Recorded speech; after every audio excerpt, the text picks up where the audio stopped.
Imagine walking into a room and being greeted with the same enthusiasm every time. No judgment, no pretenses, just pure, unadulterated love. This isn't a fairy tale. It's the daily reality for people who share their lives with dogs.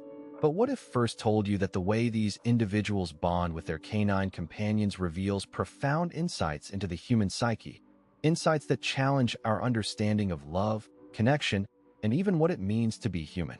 Psychologists call this phenomenon anthropomorphism, the attribution of human traits, emotions, and intentions to non-human entities. But is it just a whimsical quirk, or is there something deeper at play? Let's start with a scenario. Picture a person who talks to their dog as if they're having a deep conversation, complete with meaningful pauses and thoughtful responses. To an outsider, it might seem amusing, but to the owner, it's a profound connection. This isn't just about seeing a dog as a human. It's about experiencing a level of acceptance and understanding that transcends species.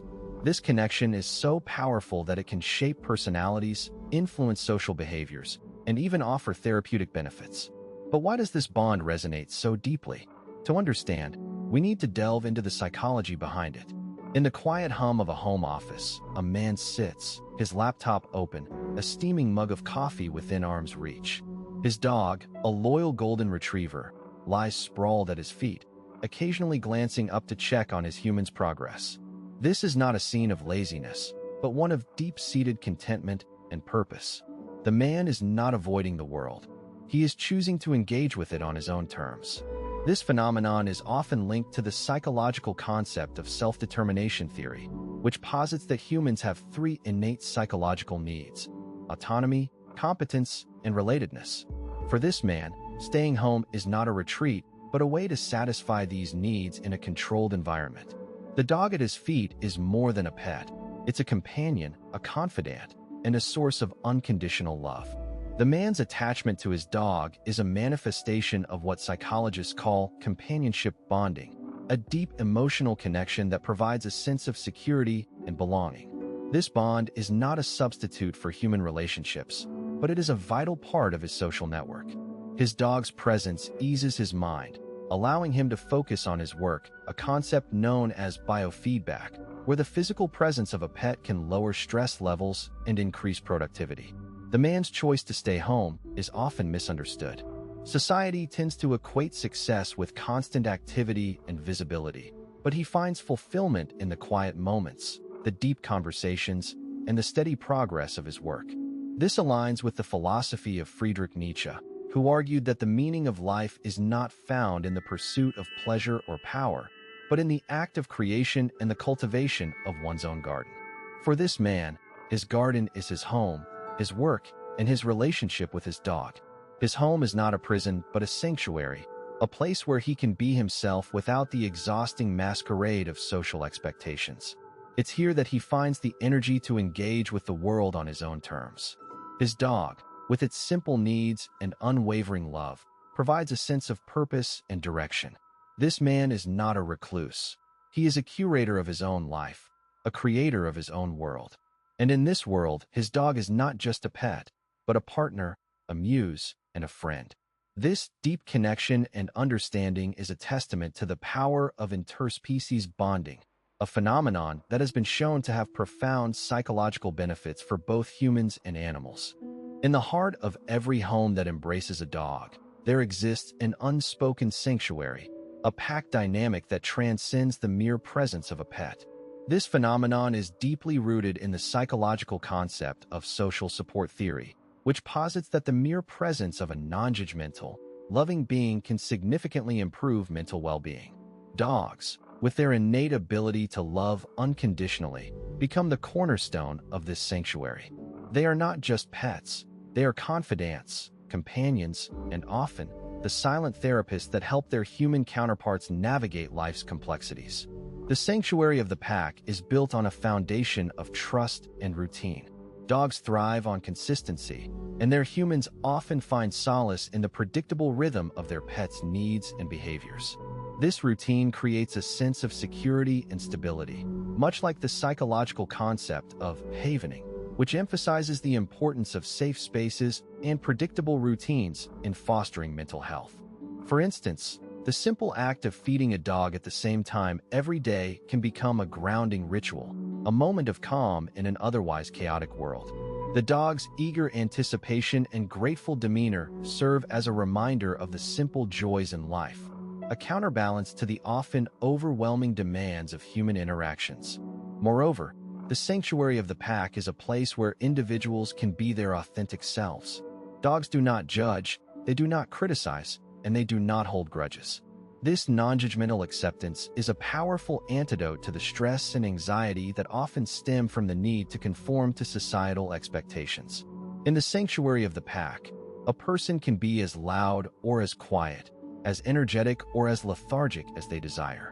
The dog will love them all the same.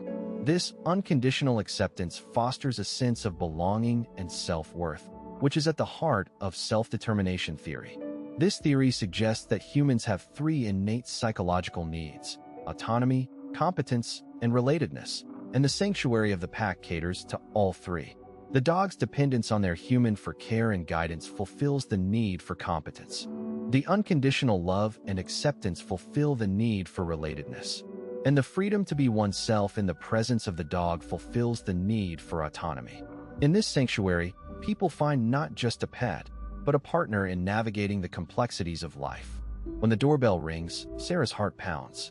She takes a deep breath, smooths her shirt, and plasters a smile on her face. Her dog, Max, wags his tail, oblivious to the performance about to unfold. This is not a natural reaction for Sarah, but it's become a mask she wears to navigate social interactions. The concept of masking is well documented in psychology, particularly in individuals with high sensory processing sensitivity, a trait often associated with introversion. They learn to mimic extroverted behaviors to fit in, much like Sarah does when she answers the door. Sarah's masking isn't just about forced smiles. It's a complex performance involving every aspect of her presence. She rehearses conversations, plans her outfits, and practices her tone. This performance is exhausting, but it serves a purpose. It's a defense mechanism, a way to protect herself from potential judgment or criticism.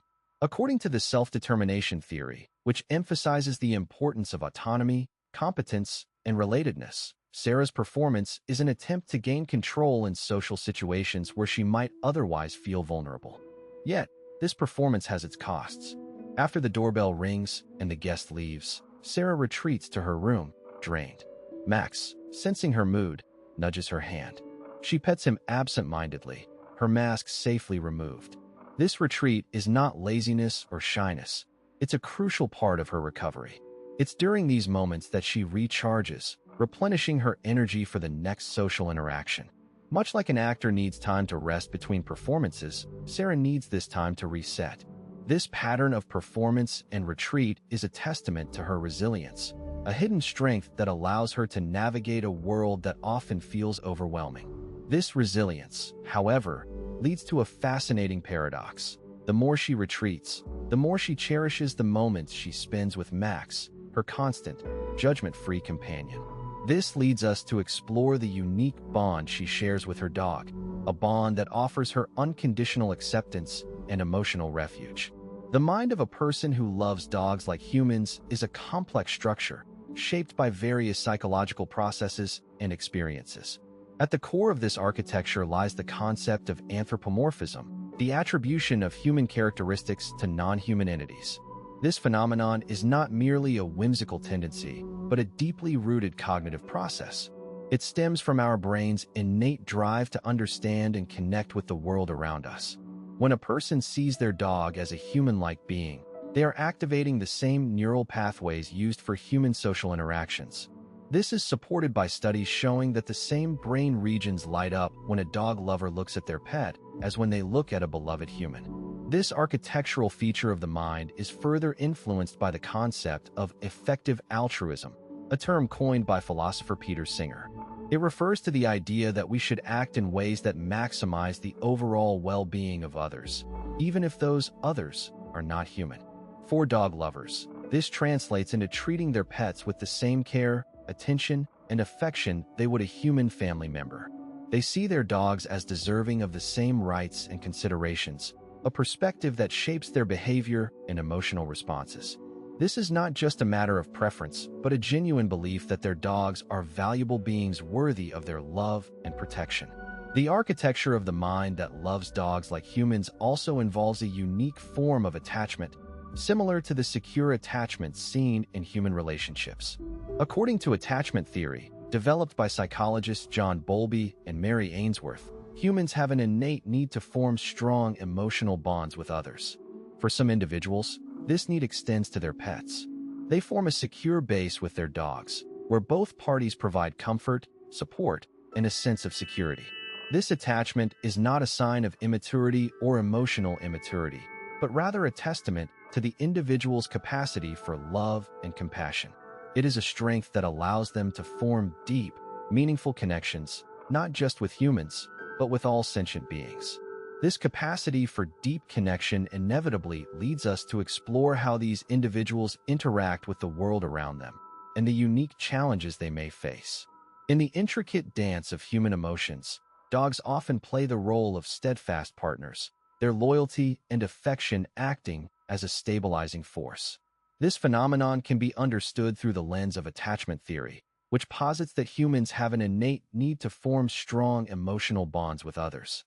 Dogs, with their unconditional love and non-judgmental presence, fulfill this need in a unique way. They offer a sense of security and comfort, much like a secure attachment figure. This is why many people who love dogs like humans often feel a profound sense of emotional safety in their presence, a feeling akin to being wrapped in a warm, familiar blanket. Consider the case of Sarah, a woman who had a tumultuous childhood, constantly moving from one foster home to another. For her dog, Max, was the first constant in her life. Max's predictable nature, his unwavering loyalty, and his simple, uncomplicated love provided Sarah with a sense of stability she had never known before. This emotional currency, the steady stream of affection and comfort that Max provided, allowed Sarah to navigate the world with more confidence. It's not just about the joy dogs bring, but the emotional anchorage they offer. This is the power of attachment, the invisible thread that tethers us to our canine companions. Moreover, dogs offer a unique form of emotional support that is often free from the complexities of human relationships. They don't judge, they don't criticize, and they don't hold grudges. This is where the concept of radical acceptance, a term coined by psychologist Marsha Linehan, comes into play. Dogs accept us as we are, flaws and all. They don't try to change us or mold us into something else. This unconditional acceptance can be incredibly healing, especially for those who struggle with self-acceptance. It's a form of emotional currency that is hard to come by in human relationships. But how does this deep, emotional bond influence our psychological well-being? People who love dogs like humans often possess traits that might seem like weaknesses at first glance. But as we've explored, these traits are not flaws, but rather unique strengths and adaptive strategies. Their deep empathy and attachment, rooted in concepts like the biophilia hypothesis, which suggests that humans have an innate tendency to seek connections with nature and other living beings, allow them to form profound bonds with their dogs. Their ability to find joy in simple moments, a trait that can be linked to the psychological concept of flow, as described by Mihai Csikszentmihalyi, is a testament to their ability to live in the present and find happiness in the little things. And their protective instincts, which might seem extreme, are a manifestation of their deep sense of responsibility and care, much like the concept of kinship described by philosophers like Peter Singer, which extends moral consideration to all beings capable of suffering or experiencing well-being. If you've ever felt a deep bond with your dog, or if you've ever wondered why some people seem to love their dogs like family, we hope this video has shed some light on the psychology behind it. We'd love to hear your thoughts. Do you see these traits in yourself or someone you know? Share your experiences in the comments below. And if you're curious about other fascinating aspects of human psychology, stay tuned for our next video where we'll delve into the psychology of people who find comfort in routine. You might be surprised to learn how this seemingly simple habit can be a powerful tool for mental health and well-being. Don't forget to like and subscribe to join us on this journey of exploration and discovery. Until then, here's to the incredible bond between humans and their dogs.